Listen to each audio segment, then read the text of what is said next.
Երիտասարդ տղա է սպանվել գրեթե ոչնչից առաջացած վիճաբանության ժամանակ։ Սպանողն էլ ոչ ավել ոչ պակաս ընկերն է։ Հերթական անգամ վիճաբանության մասնակիցները չկարողացան զսպել կրքերն ու տեղի ունեցավ հանցավոր միջադեպ։ Երիտասարդը դանակի հարված հասցրեց ընկերոջը, ով 3 օր անց ստացված ծանր վնասվածքի հետևանքով հիվանդանոցում մահացավ։ Եվս մեկ սարսափելի դեպք, որի պատճառն ընդամենը կենցաղային բնույթի խոսակցությունն էր։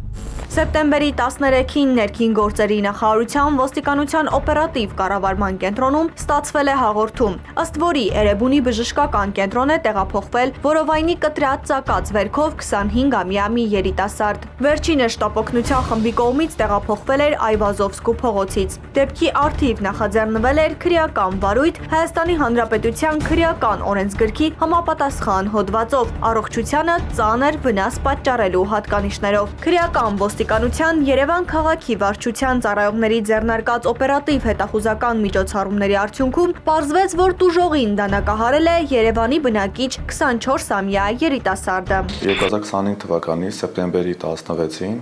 Էրեբունի բժշկական կենտրոնից ահազանգ ստացվեց այն մասին, որ իրենց մոտ է դիմել 25-ամյա քաղաքացի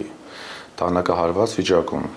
Մեր կողմից ձեռնարկվեց լայնածավալ քննչական օպերատիվ հետախուզական մի շարք միջոցառումներ, որի արդյունքում պարզվեց, որ նշված վնասվածքը հասցրել է Դավիթ Հաշենի բնակիչ 24-ամյա երիտասարդը։ Մեր կողմից ձեռնարկված միջոցառումների արդյունքում 2025 թվականի սեպտեմբերի 19-ին Տիգրան Պետրոսյան փողոցից վերջինս հայտնաբերվեց, ձերբակալվեց եւ տեղափոխվեց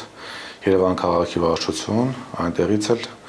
վարույթ իրականացող մարմնի։ Իրավապահներին հաջողվեց պարզել, որ երիտասարդների միջև վիճաբանությունն առաջացել է կենցաղային բնույթի խոսակցության պատճառով։ 24-ամյա եւ 25-ամյա երիտասարդների միջև վեճը ծագել է անձնական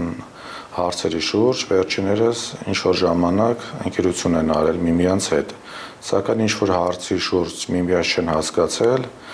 եւ դարձել է միմյանց փոխադարձ հայհոյանքների վիճաբանության առիթ։ Սեպտեմբերի 16-ին բժշկական կենտրոնից ստացվեց հաղորդում, տուժածը ստացված վնասվածքներից մահացել էր։ Սեպտեմբերի 26-ին Էրեբունի բժշկական կենտրոն դիմելուց հետո երիտասարդը սեպտեմբերի 18-ին մահանում է կյանքի հետ անհամատեղելի վնասվածքի հետևանքով։ Նախաքննության ընթացքում ձեռնարկվում են անհրաժեշտ քննչական եւ օպերատիվ հետախուզական միջոցառումներ, հանցագործության բոլոր հանգամանքները պարզելու նպատակով։ Քրեական վարույթը իրականացվում է օրենքով սահմանված կարգով։